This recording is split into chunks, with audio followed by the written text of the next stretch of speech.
ഇത് ഒരു moms to B കേക്കായിരുന്നു. ഇത് 1 kg ബ്ലാക്ക് ഫോറസ്റ്റ് ആയിരുന്നു ഫ്ലേവർ വന്നിട്ടുണ്ടായിരുന്നത്. കുറച്ച് ടോൾ കേക്ക് ആയിട്ടാണ് കേട്ടോ ചെയ്തിട്ടുള്ളത്. അങ്ങനെ ഫസ്റ്റ് കോട്ടിങ്ങും ഫൈനൽ കോട്ടിങ്ങും കസ്റ്റമർ നമുക്ക് റെഫറൻസ് പിക്ക് തന്നിരുന്നു. അതനുസരിച്ച് ഒരു ബ്രൈറ്റ് ഗ്രീന് അതിന് ലൈറ്റായിട്ട് ലെയറായിട്ട് വരുന്ന കോട്ടിങ് ആണ് കൊടുക്കാറുണ്ടായിരുന്നത്.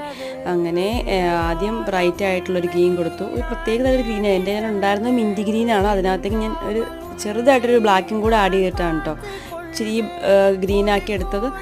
അങ്ങനെ അതിൻ്റെ ലൈറ്റും ഡാർക്കും ഏറ്റവും ലൈറ്റ് അങ്ങനെ ആ ഷെയ്ഡ് കൊടുത്തിട്ട് ഗോൾഡൻ ഡ്രിപ്പൊക്കെ കൊടുത്ത് പിന്നെ കസ്റ്റമർ റെഫറൻസ് പിക്കിനകത്ത് കുറച്ച് ലീവ്സും ചെറിയ പൂക്കളൊക്കെ ആയിട്ട് ഫ്രണ്ടിൽ ഇങ്ങനെ വെച്ച് കൊടുക്കാനായിട്ടാണ് ഉണ്ടായിരുന്നത്. അങ്ങനെ അതും കൊടുത്ത് മോംസ് ടു ബി ടോപ്പറൊക്കെ ഇട്ട് ഷുഗർ ബോൾസൊക്കെ ഇട്ട് ഗോൾഡൻ ഡ്രിപ്പൊക്കെ ചെയ്ത് ലുക്ക് കംപ്ലീറ്റ് ചെയ്തെടുക്കുന്നുണ്ട്. അപ്പോൾ എൻ്റെ വീഡിയോസൊക്കെ കാണുന്നവർ എന്നെ ഒന്ന് സബ്സ്ക്രൈബ് ചെയ്ത് സപ്പോർട്ട് ചെയ്യണം.